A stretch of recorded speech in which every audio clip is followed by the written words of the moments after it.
It's got to do its thing. All right, guys, we are live. Welcome back to the Blue Star Lunch Hour.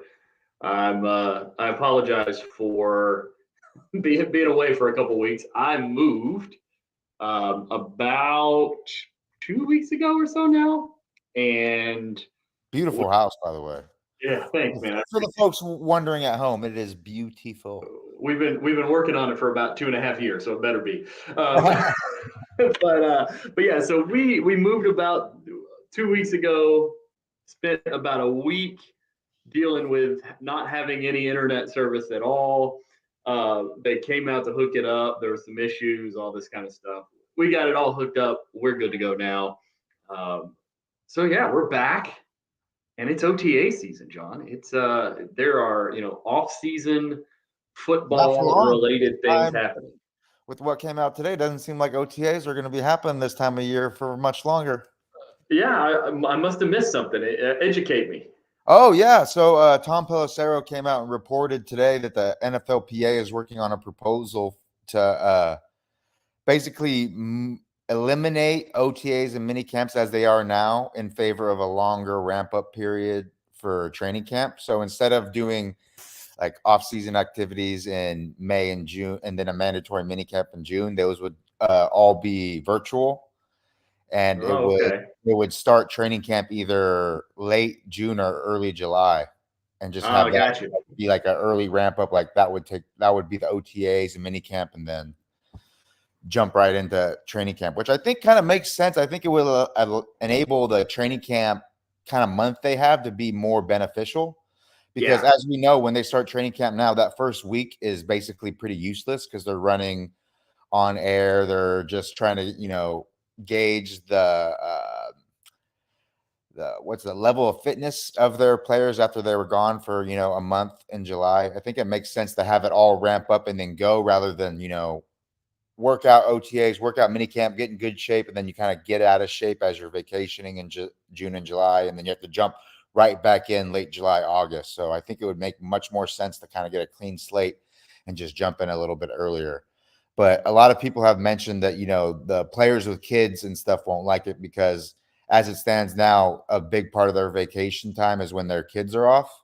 So they can do family vacations and all that stuff without worrying how to take their kids out of school. Whereas if they switch, a lot of people, if they want to take those vacations, they would have to take their kids out of school. Yeah, I mean, our kids got out of school last week, so we, I don't know what the schedule is like in the rest of the country, but our kids got out of school last week. Most kids in the area will get out of school in the next week or so. So I think there would be time in June. It would just be really concentrated in June instead of being real concentrated in early July. I kind of like the idea, to be honest with you. I think that it's especially for teams like the Cowboys that travel for training camp. Because I've thought about this a lot about how much time the Cowboys spend in transit for camp, especially now that they do half of camp in Dallas because of part of the lease requirement for the Ford Center is that they do, I think, 2 weeks or 10 days or something like that of training camp at the Star. And so now that they have it split in two places, and they don't always, and with only 3 preseason games, it's not always going to be where it was for a while where like your first preseason game was always in LA. So it was like a train ride away. That's no big deal. And then your last preseason game was almost always in Dallas. So by the time you got back, it was no problem. But I think last year it was like they played their first preseason game at home. So they were in Oxnard, then traveled back to Dallas for their first preseason game, then turned back around, went back to Oxnard for another like week or 10 days or something like that, went to an away preseason game, then went to Dallas, then had their and it just turns into they spend 5 or 6 days out of this month just traveling just because they're not local. Whereas if they were local, that first game at home, they would just play at home and then, go from there. But if you have the longer ramp, then it gives you the ability to have 2-3 weeks there in Oxnard before you're doing any traveling. And then if you do have to, hey, we're going to travel to Dallas for our first preseason game, they could just make the switch at whatever point in the preseason they have to come back to Dallas. They could just make the switch of training camp location with that, and it avoids that traveling twice for a home game, which is kind of crazy that not a lot of teams deal with. But it's kind of unique to the Cowboys. But if they got that, if you started in early July instead of late July and had 3 weeks in Oxnard, and then you could transition and have 3 or 4 weeks, basically have a training camp in Oxnard and then spend the preseason in Dallas. I think that sounds pretty awesome. Yeah, and I think the biggest reason they always want to go to Oxnard is they want to get those outside practices, but in an environment outside of the Texas heat. Yeah.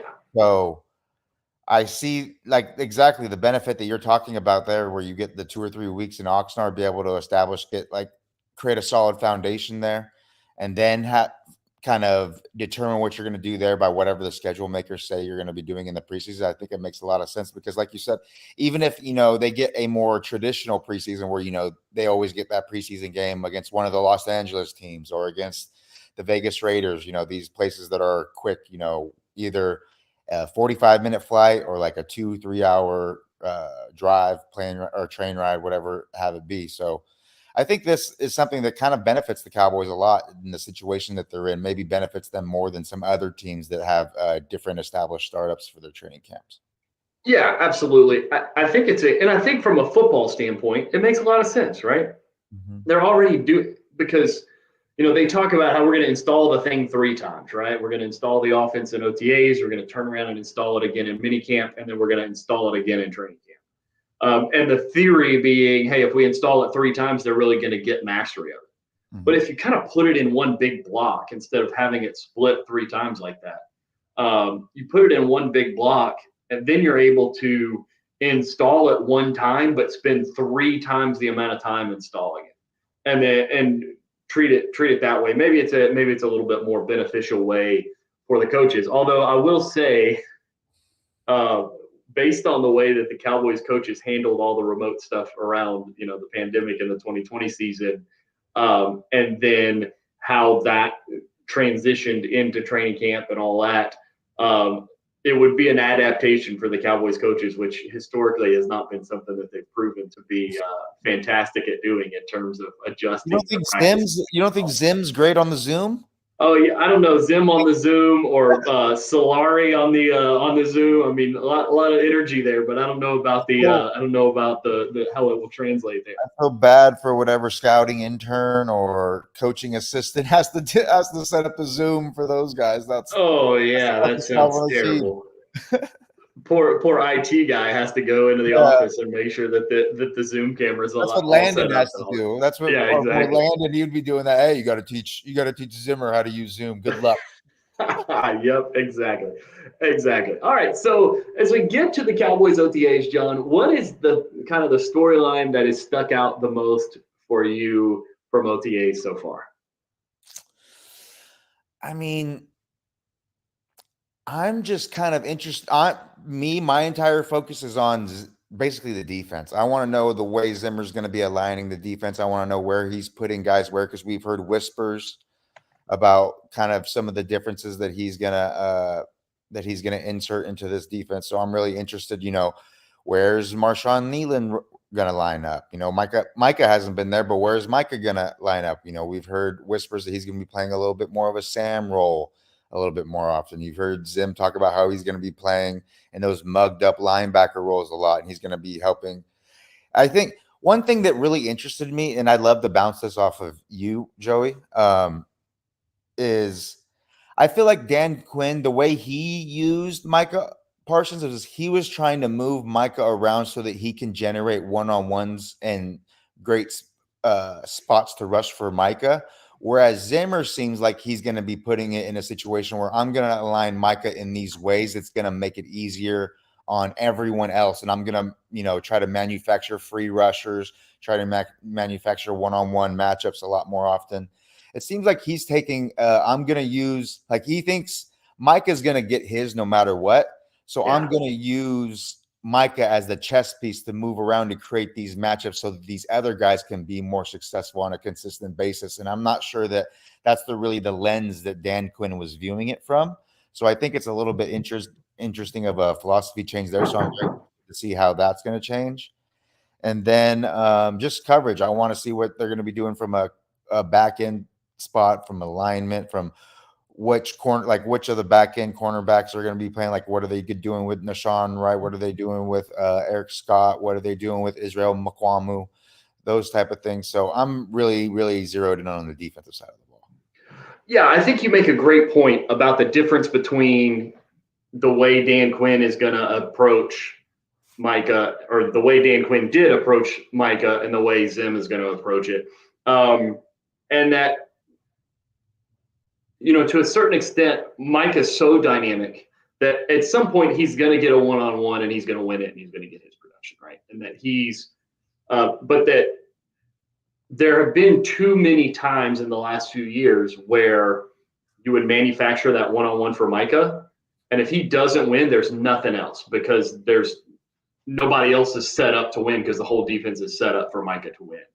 Whereas if you put Micah in a position, he's going to get attention either way. So if you put him in a position to draw the most possible attention, then you create opportunities for other guys, and then those other guys got to win one-on-ones.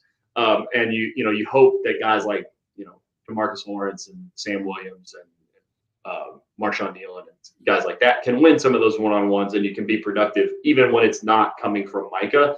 And it felt a lot like the last few years, if the superhuman capacity of Micah Parsons was dialed back, even 10% because of fatigue or injury or whatever, that he was going to be the defense as a whole was going to be in a tough spot, because a lot of times it felt like, okay, it was either Micah getting, big production in the backfield, or not a whole lot else was going on. So, and that was with, we've talked about them losing, Dante Fowler and Dorrance Armstrong and all these guys on the front, but there's a lot of times where it felt like there was not enough production coming from the other guys on the front, especially rushing the passer.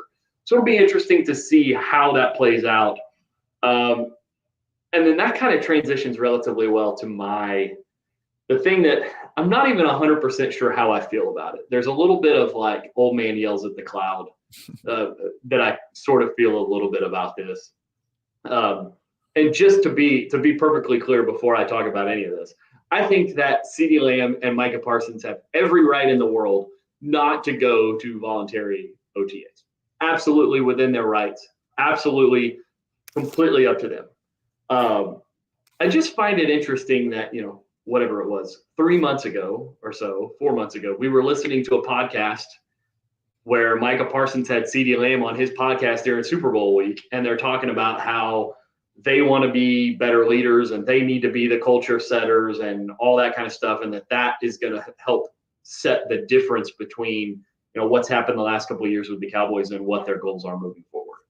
And then the first opportunity that they have to exhibit that with their team, with the 2024 version of the Cowboys, which we all know year to year, 30-something% of the roster is going to change. It's a completely different team, right? If the first chance they have to do that, they're not there, right?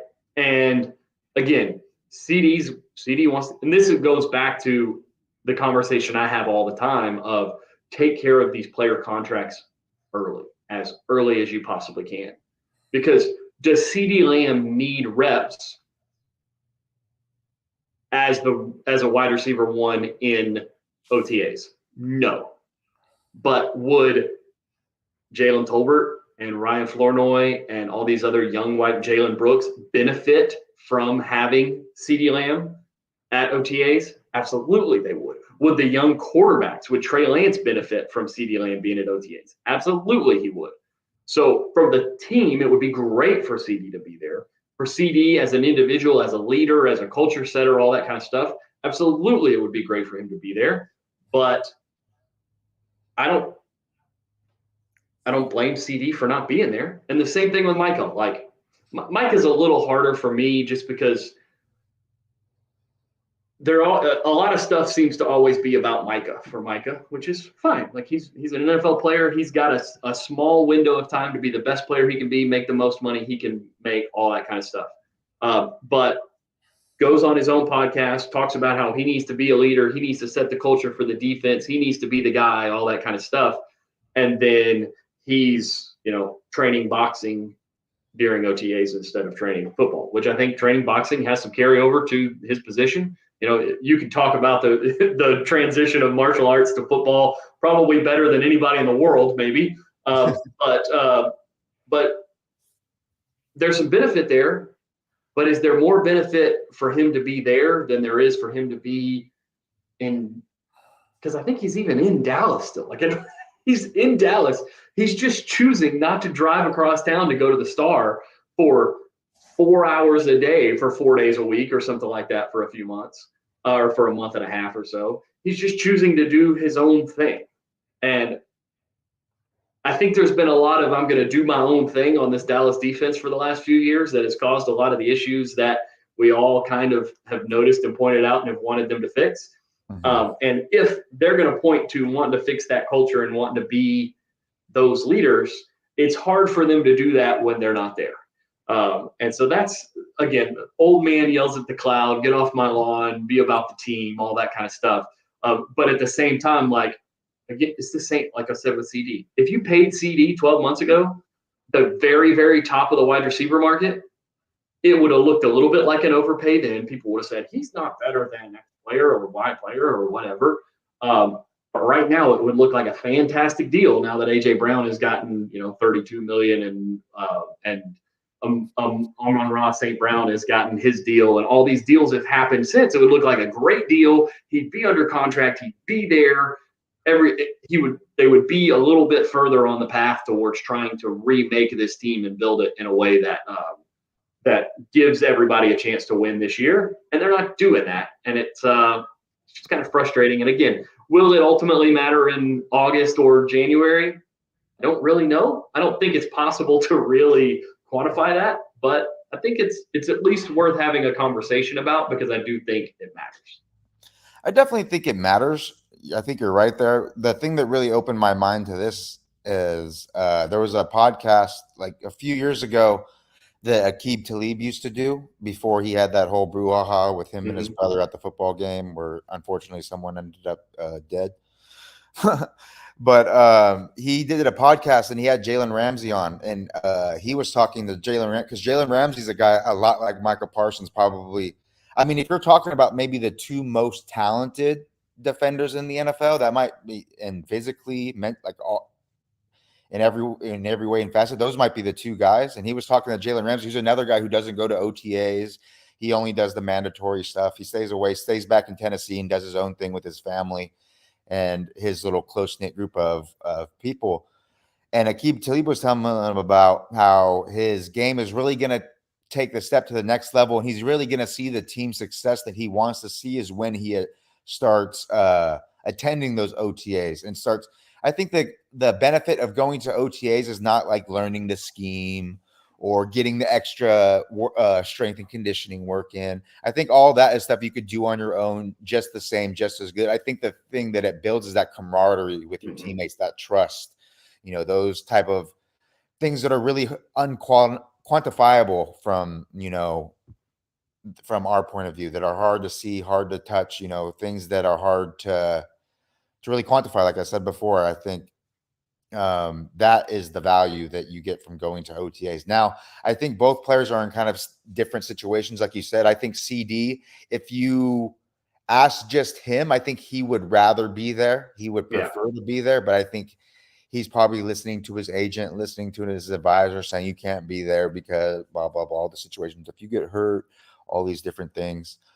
And I think that's the thing keeping him up. I'm not really as worried about CD. I think once he gets there, he'll get there and he'll be there year and year on. Whereas Micah, this is becoming, the trend. He's going to be someone who's not going to attend the OTAs and stuff. And I kind of think about it from both sides. Obviously, I want the camaraderie and everything. And if he wants to step up and be a leader and be the voice of that defense, that's what he should do. But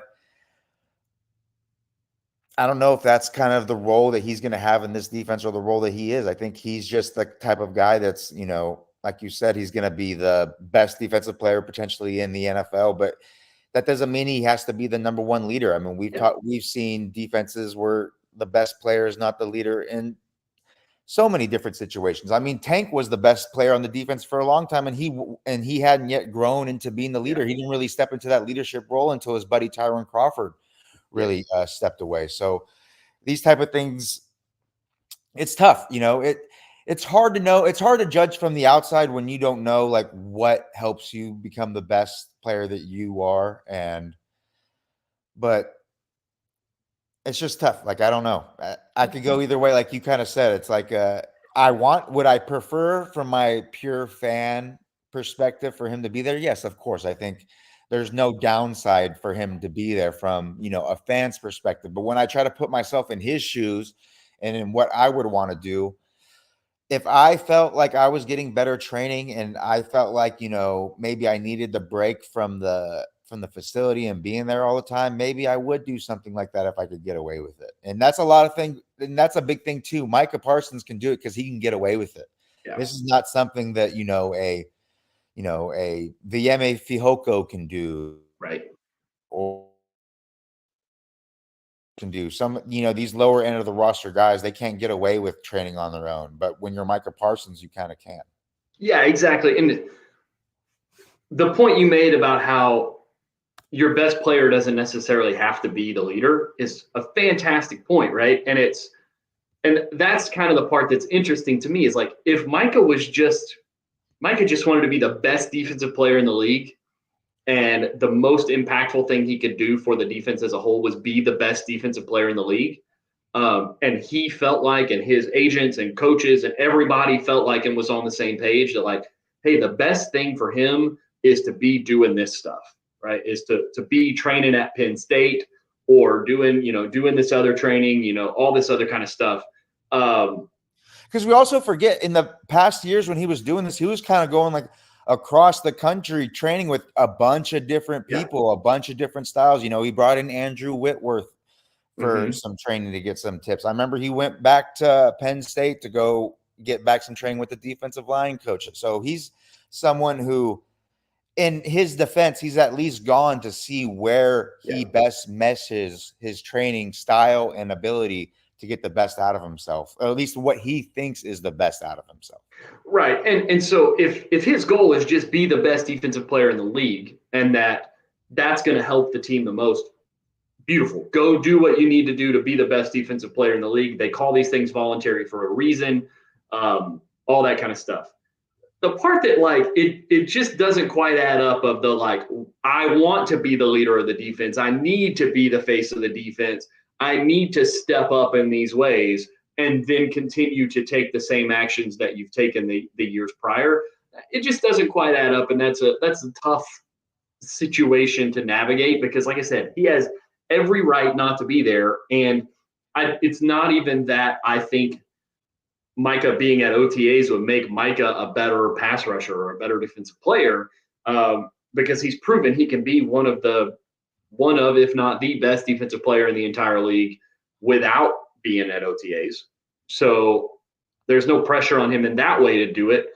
He clearly knows how to get himself ready to play. It's just a question of do the two philosophy, does the actions, right? Do your feet match your mouth? And so far it doesn't necessarily seem like it does when he's saying he wants to be the leader in the face of the defense.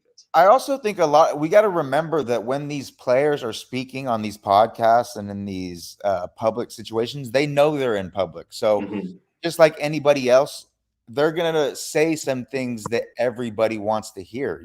Everybody wants to hear like, oh, he wants to be a leader, all these things. And he probably believes it. He probably in that situation, that's what he wants to do. But it's a lot different from what you're just saying it on a podcast because it's going to play well with the crowd, play well with the fans than actually, taking the steps to do that. Even, maybe in his head that steps that he would be taking away from himself by going to those OTAs. And maybe that's the way he's thinking. And he's going into a big contract year. He's on the precipice of getting arguably the top defensive contract in the NFL. So maybe he just really wants to hone in on his own things.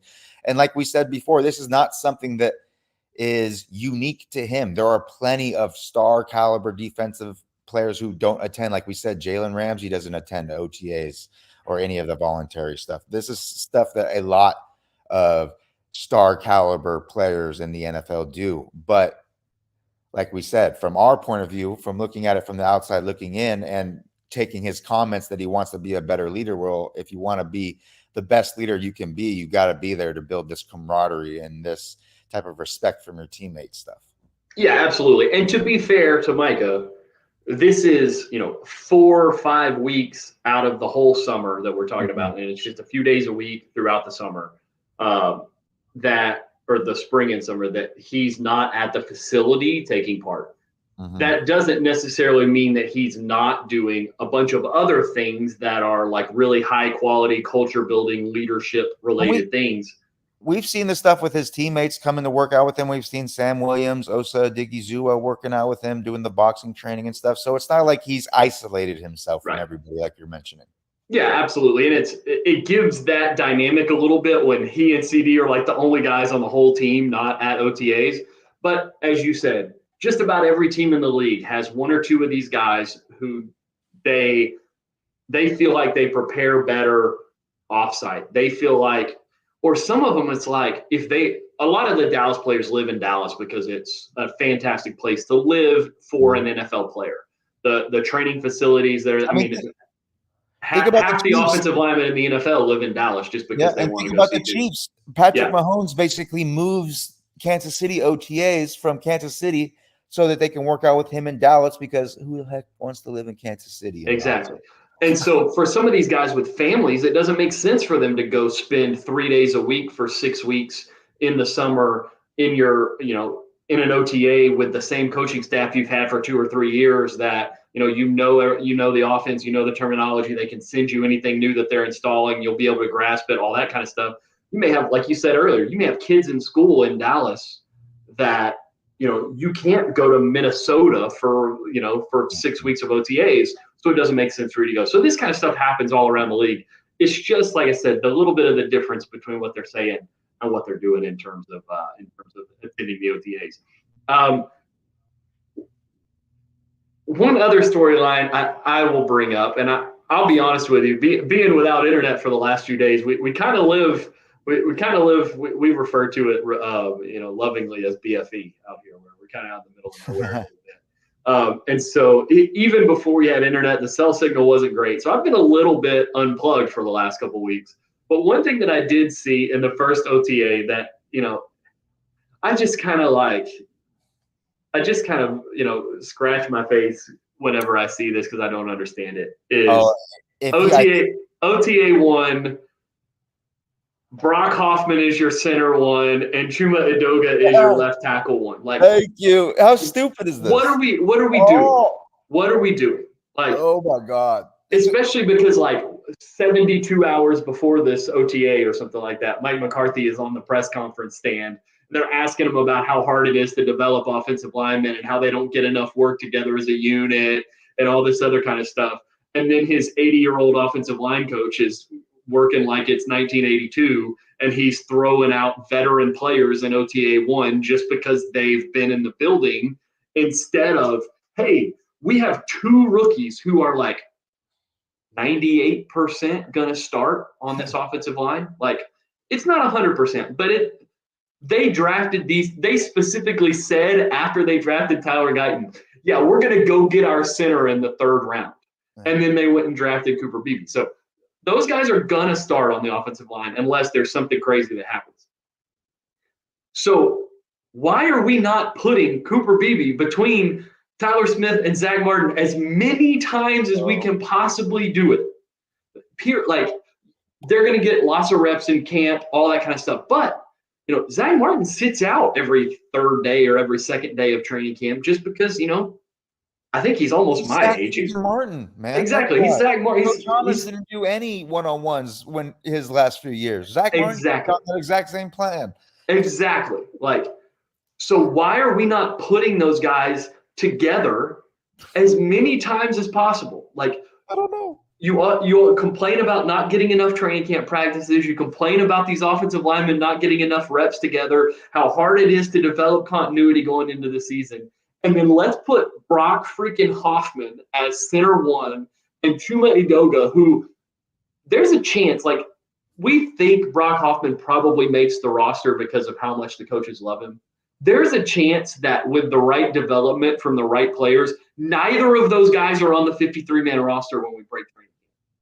But yet for OTA 1, because your offensive line coach is from the 80s, you have these two guys in the starting offensive line for zero apparent reason. Like it scratches my crawl in a way that like maybe it doesn't make sense, but for offensive line especially, it has always bothered me whenever they do things like this. It reminds me of they drafted Ezekiel Elliott number 4 overall in 2016, and then Alfred Morris or something like that is the first running back up in OTA 1.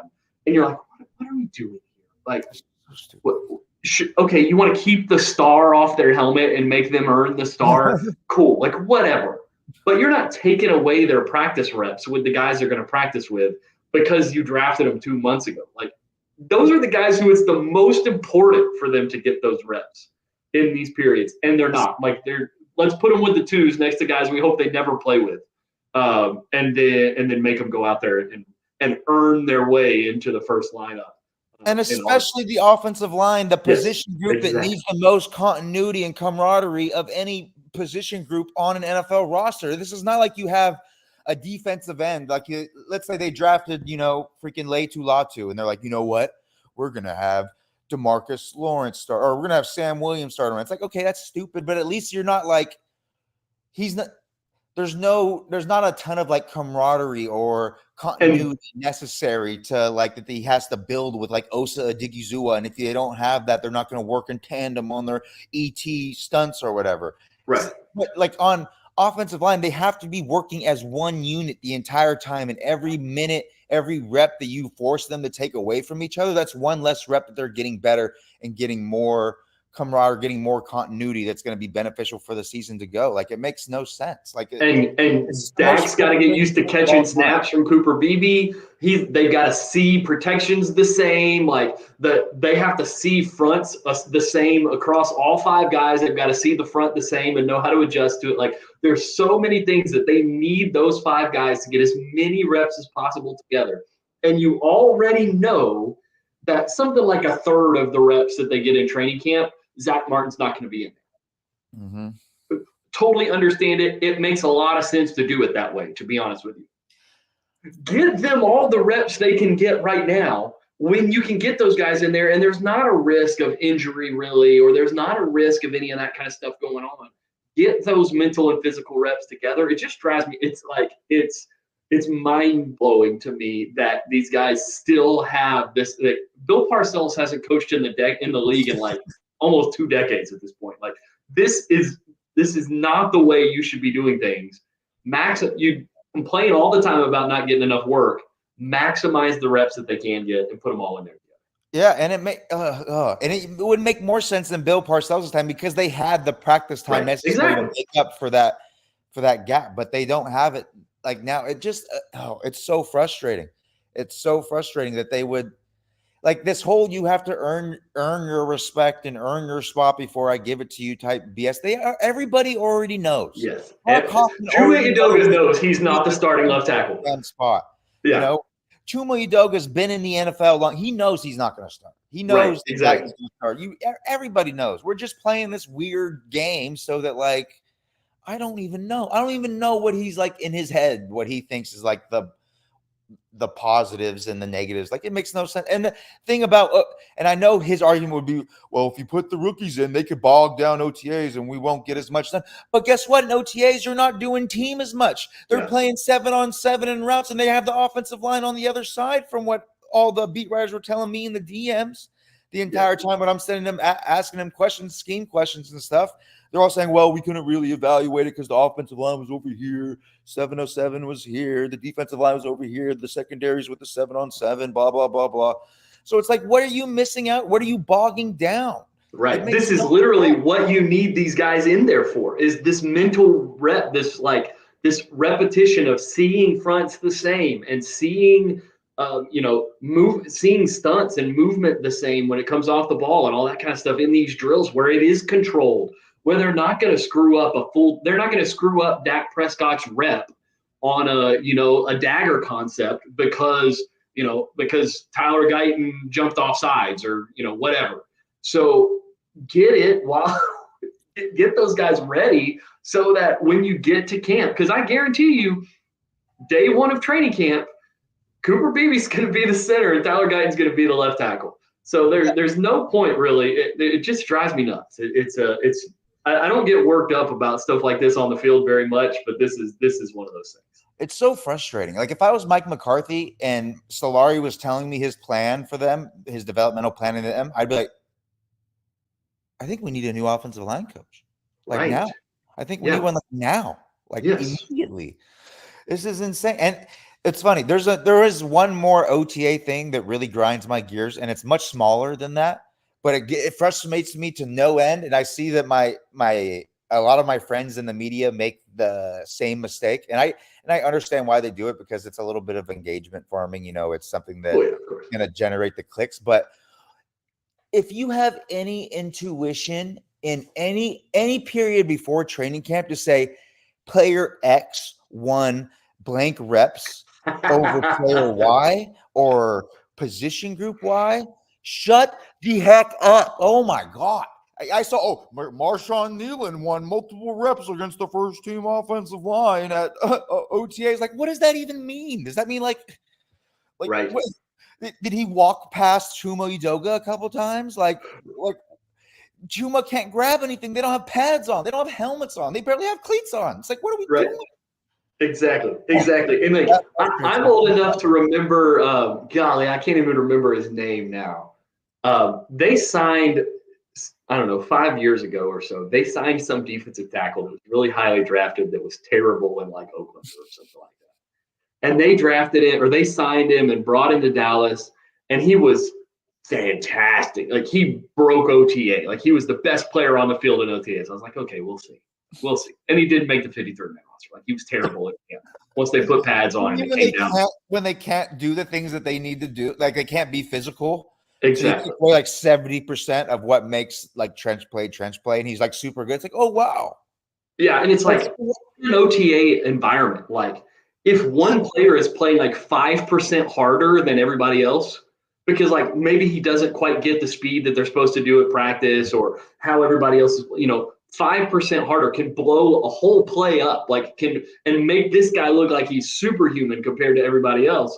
And it's like he just like cares 5% more than everybody else that's there about the way the play looks, not even about like what he's there to do, just about what the play looks like. So I'm 100% with you on the idea that the OTA, who's winning the reps and who.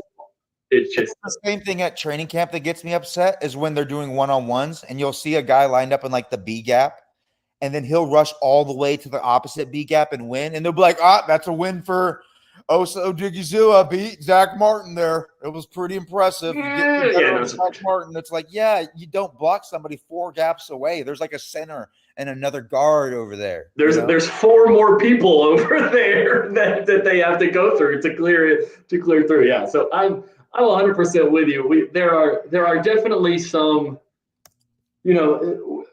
pet peeves or whatever you want to talk about the way we cover. Because I think what has happened is that, training camp coverage has become such a huge. It's like the draft became such a huge industry. Coverage of training camp practices, and I don't know if it's a Dallas specific thing or not. I don't follow the other teams of the league. Definitely more Dallas specific, because Dallas is one of the only places that lets you like film. Indiscriminately. They let you film and post whatever, and they'll be a little bit upset like they were with me, but they'll let you do it. But you'll get the little side like, hey, what are you doing here, man? Yeah, but like, and I mean, they put their own training camp practices live on their own website, like so. This like niche industry of training camp practice like has expanded slowly but surely. It was like, it used to be that like we talked about training camp that way, but then OTAs and minicamp, everybody was like, yeah, they're out there running around. This person looks like they're in good shape, this best shape of their life season, all this kind of stuff. But everybody kind of knew and understood. But it's like it has expanded out into like, okay, now we have to cover minicamp like we cover training camp because it's a little more. And then now we have to cover OTAs like we cover minicamp and training camp because that's what people want to see. They're so hungry or anything about these players that, especially on a team like this, that we're depending so much as fans on development from young players on the Cowboys roster that we haven't seen do a whole lot in training camp or a regular season. So everybody does Jalen Tolbert look like he could be the third wide receiver? Does Sam Williams look like he could step up and be the third pass rusher?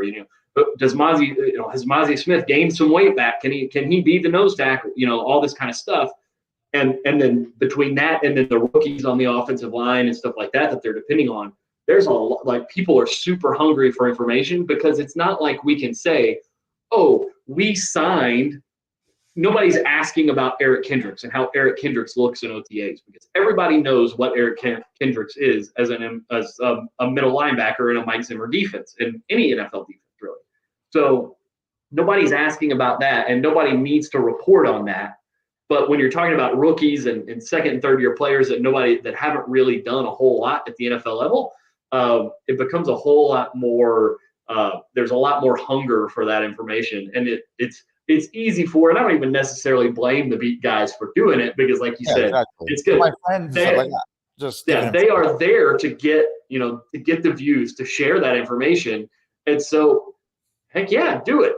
Post the floating Dak Prescott picture, John Machota. We freaking love it. Like, we're gonna eat it up every time.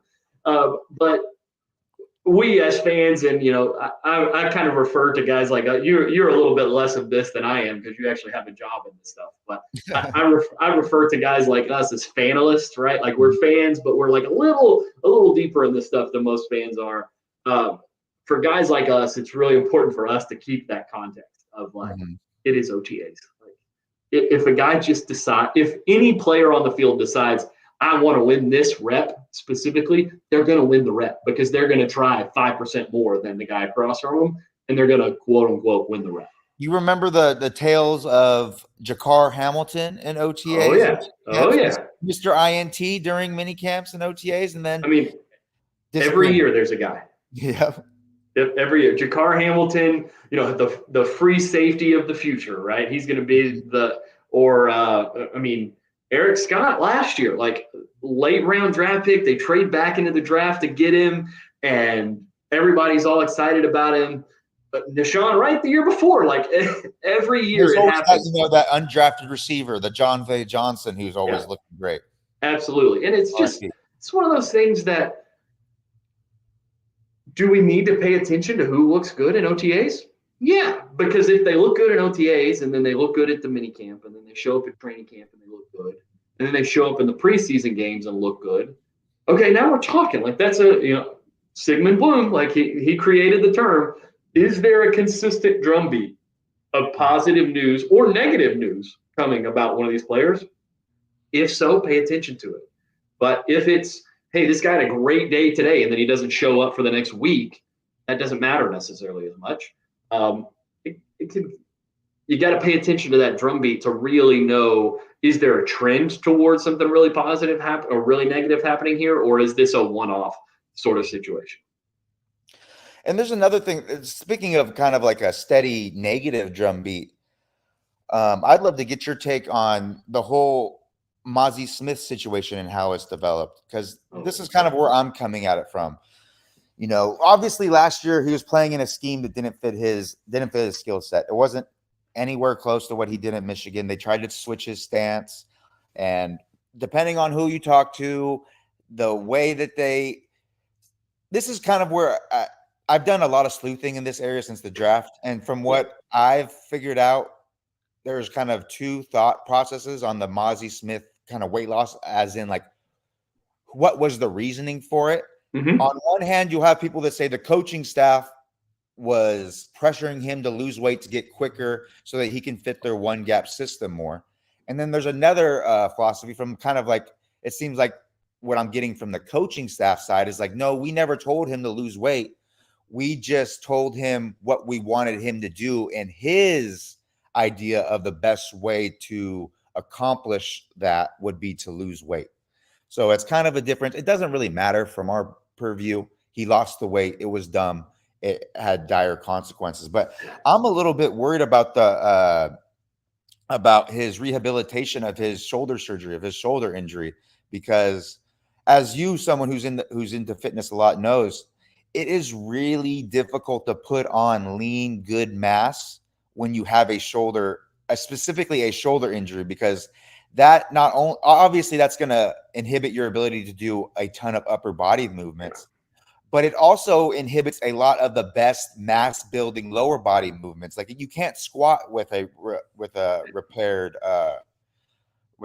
shoulder. You can't do a lot of these type of movements that put a lot of weight. You can't do basically any barbell exercises where you're putting weight across your back. You can't do that. So you can only rely on stuff like belt squats, leg presses, those type of things. And those can get it done, but it's just going to be a little bit more difficult. So I'm just worried about the kind of weight he's going to put on. And also, when you're injured for the entire offseason, he's not going to be ready to go until training camp. Yeah. How are you going to put in the time necessary to build and acquire skills to make yourself a better player? I think what we're going to see this year from Mazi Smith is how much does a scheme change really affect a player's ability to perform, because I don't see really many or any situations where he's going to be a better player just foundationally as he was last year. He's just going to be in a scheme that better fits the skill set that he already had coming out of college. Yeah, I think you pretty much nailed it. I mean, it's going to be really tough for him to put back on any good weight that he may have cut last year. And I think that the way you boiled down the conversation around the weight gain is probably pretty close to what happened, where the coaching staff probably said, hey, you need to be able to be quick to get into a gap, to get control of that gap, all that kind of stuff. We're going to change your stance, improve your get off and all that. And he probably interpreted that as, man, it's going to be really tough to do that at 335. There's almost nobody at 330 in the league playing that way. I need to get down. I need to cut some weight. And he cut the weight. And he probably interpreted it, and his, team probably interpreted it as, the coaches are telling me I need to lean out to be quick. They're telling me I need to be quick and I need to be lean and I need to be aggressive in these gaps.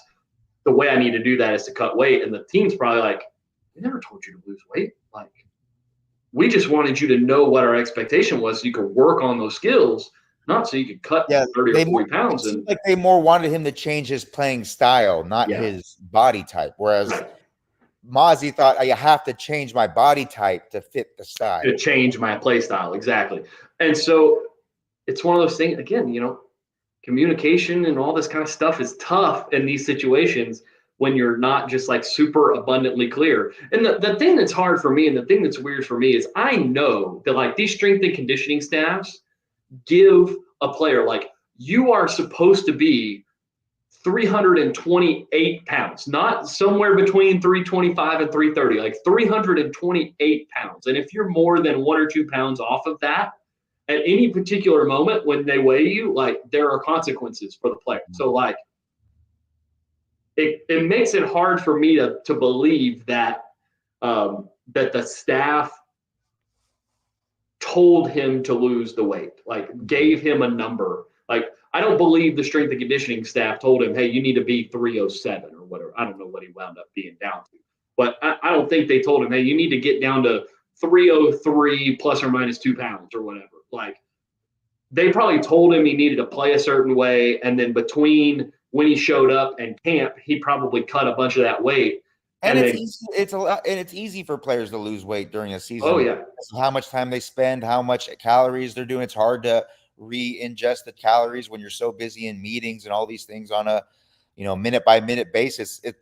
You hear from a lot of the bigger 300 plus pounders that if you want to keep on the weight, you have to like be mindful of, I'm going to keep this weight on or you're going to lean out.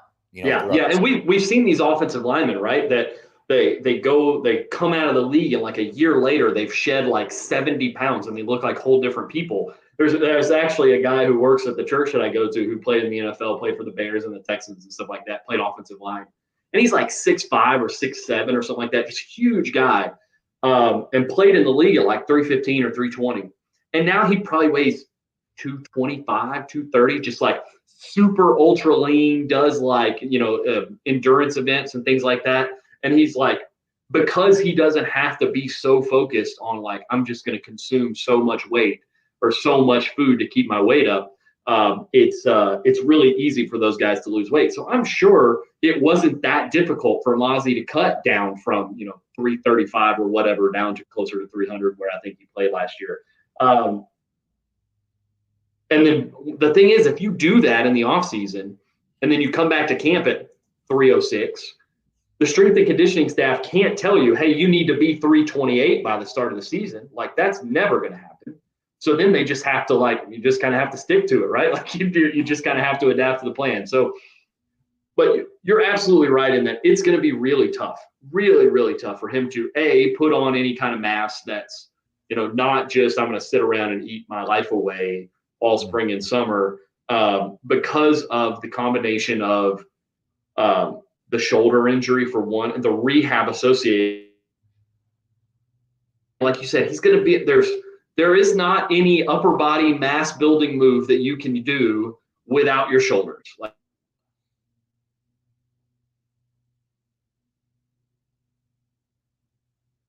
going to involve your shoulder, and it's probably going to be involving some sort of, there's going to be some rehab situation that's not there necessarily to build mass, but just to build stability in the shoulder. And then the lower body stuff, like you talked about, is a great point. Like, he can probably leg press a house, right? And that's what he's going to have to do all offseason, leg press, belt squats, all that kind of stuff that does not load your upper body at all, because your shoulders are the weight bearing part for any of those like heavy load mass building lower body exercises with any sort of free weight. It's going to have to be all, sort of machine based, isolated lower body stuff. And even things like a clean, right? Like the explosion, the clean's massive on your shoulders, and the range of motion you need, all that kind of stuff is really tough. It's going to be rough on Micah to build any mass back up. Or like you said, the great point. I mean, how do you get better playing with your hands when you can't use your shoulder? So it really legitimately is going to be a test of, can shifting a scheme closer to what a player has done in his prior experience create such a massive improvement? It really is a really huge test for how much does scheme fit matter when you're thinking about these players. And when you're thinking about making coaching changes with the players that you have and all this kind of stuff, it's a massive test for that whole idea, is how much does scheme fit matter. Especially important for a team like the Cowboys, who might have a new head coach next year, might have a new defensive coordinator, totally new scheme. And this is going to be a very interesting to keep tabs on throughout the season, because this is going to be a really good study point to see how much, like you said, how much does scheme ultimately matter for player development, player evaluation, player performance. Yeah, because he is the guy. Like, he is their answer for the nose tackle spot. And if he's not ready,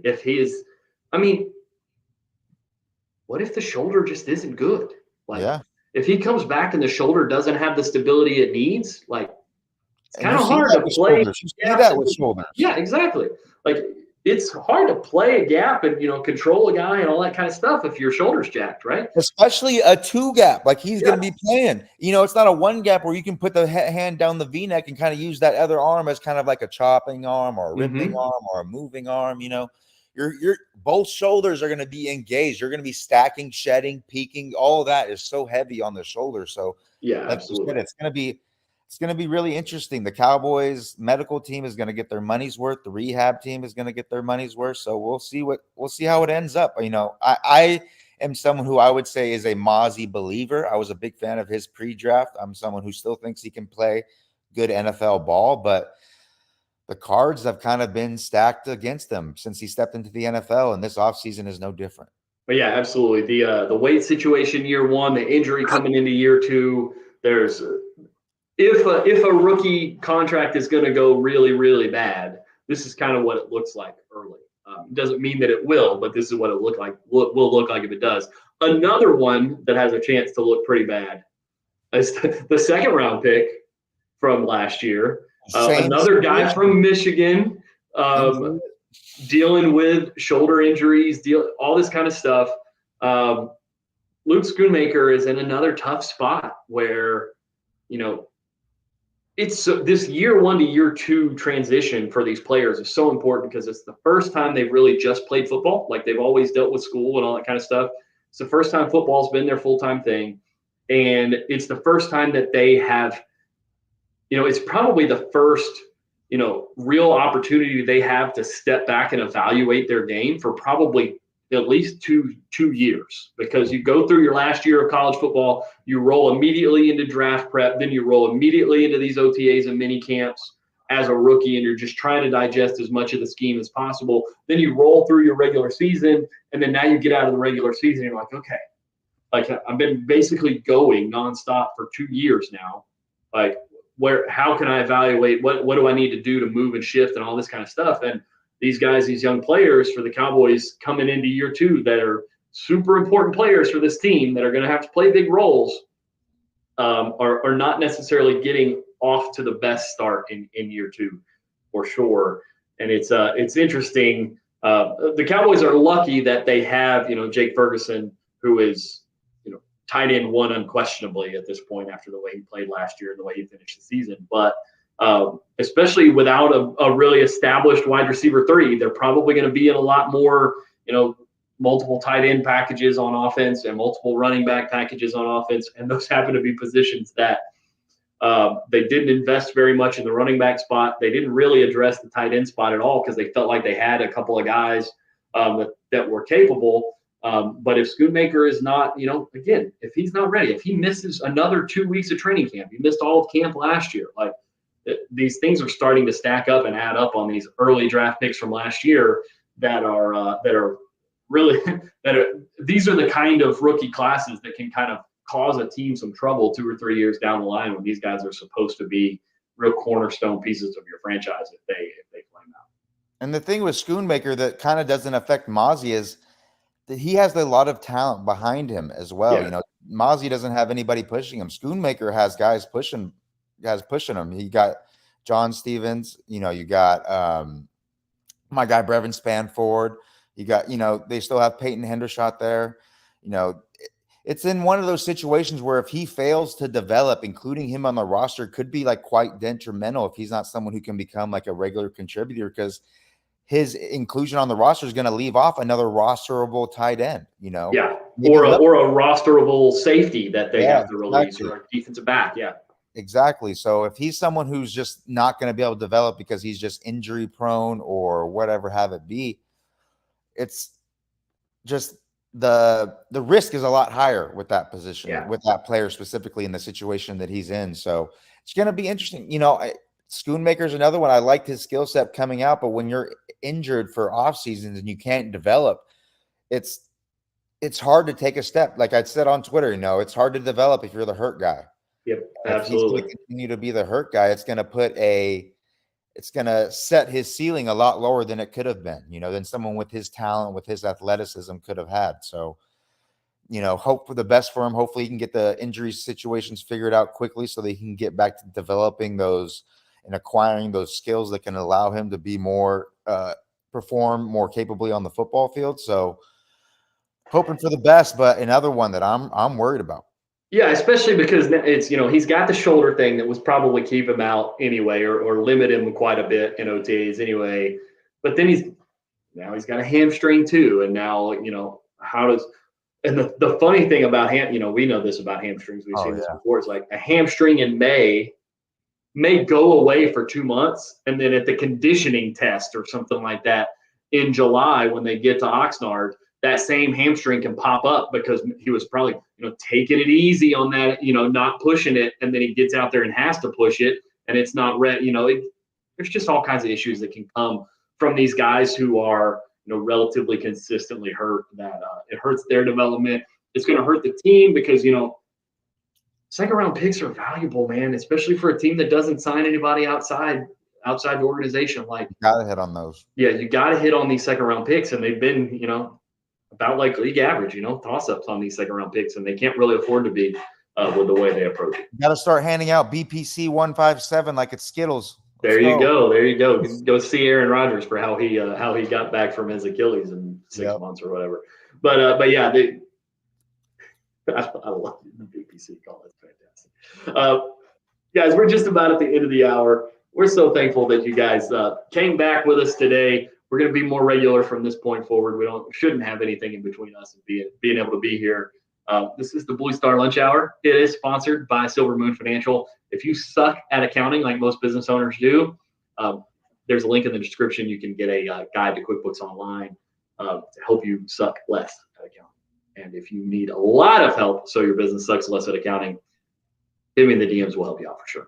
John, thanks so much, man. We'll talk to you on Thursday.